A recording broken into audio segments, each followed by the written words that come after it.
Abnormal things started appearing in my house. I had to move. Stress has a way of fraying the edges of reality. As a manager at an environmental consulting firm, June was a hell of deadlines and reports, and my one-bedroom apartment had become little more than a place to collapse for a few hours. That's why, at first, I dismissed the signs. The milk level in the fridge, a little lower than I remembered leaving it.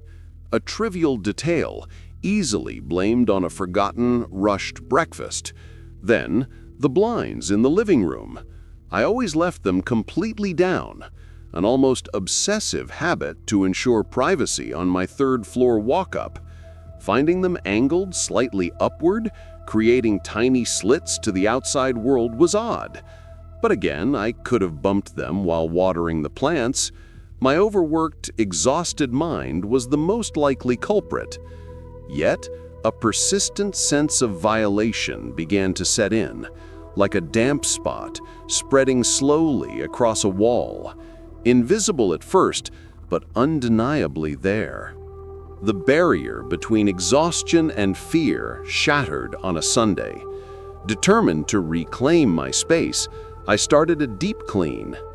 It was in the bathroom that reality unraveled. My toothbrush was in its cup, as always, but it was damp. Not just damp, but wet, with the bristles pressed to one side, as if someone had used it forcefully and put it back without a proper rinse. I brought it to my nose, and a chill snaked down my spine. Mint, the unmistakable smell of my toothpaste. I lived alone. I hadn't used that brush since the night before. An icy panic washed over me. I tore through the apartment like a madwoman, checking for open windows, forced locks, any sign of entry. There was nothing.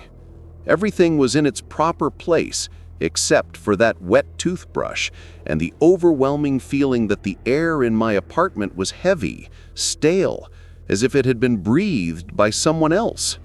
The doubt about my own sanity was almost as terrifying as the possibility of an intruder. The feeling of being watched became my constant shadow. I no longer saw my apartment as a sanctuary, but as a stage. I started hearing things, a soft creak in the hallway when I was in the living room, the nearly inaudible sound of a sigh from the dark corner of the bedroom as I tried to sleep. The worst was the mimicry.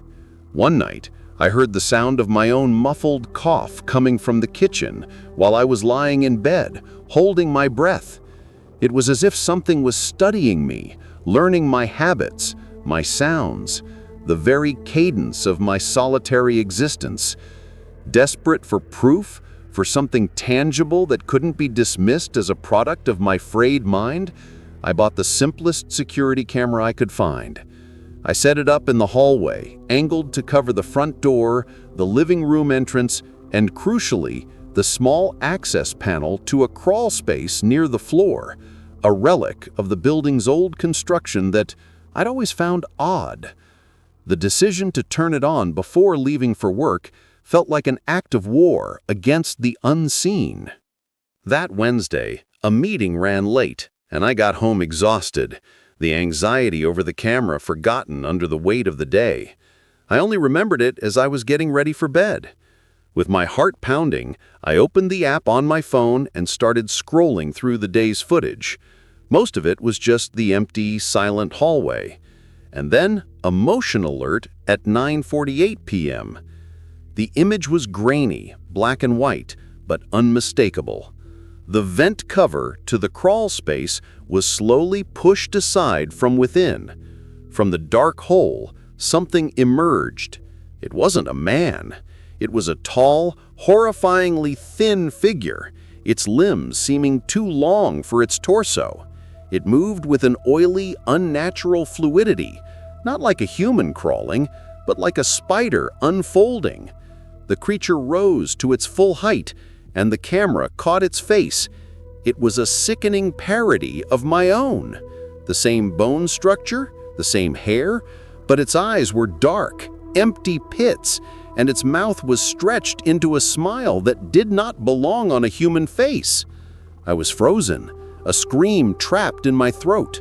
I watched, horrified, as this grotesque copy of me walked silently into my bathroom. The door was left ajar, and though the camera couldn't see inside, I could hear the distinct sound of the faucet and then the rhythmic motion of brushing.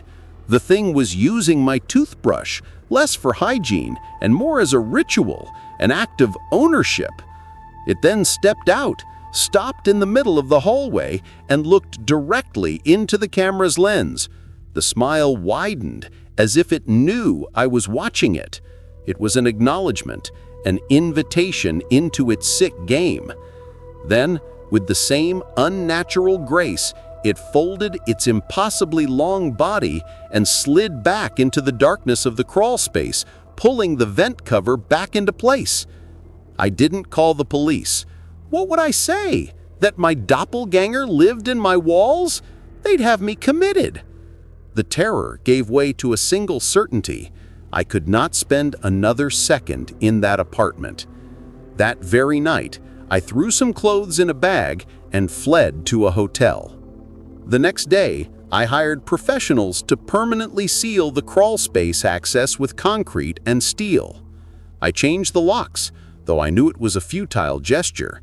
This thing wasn't contained by physical barriers. I broke my lease, paid the exorbitant fee without hesitation, and moved into a new high-rise across town. But the violation wasn't of my apartment, it was of me. The experience left scars no one can see. I keep my toothbrush in a locked case in my bedroom now. I have multiple cameras, and I check them obsessively. But the real fear lingers in the question that echoes in the silence of my sleepless nights. How long had it been there, watching me, learning me? And most terrifying of all, when it left my apartment, did it leave alone? Or did it take a piece of me with it? Sometimes, when I look in the mirror, for a split second, I see a smile that isn't my own.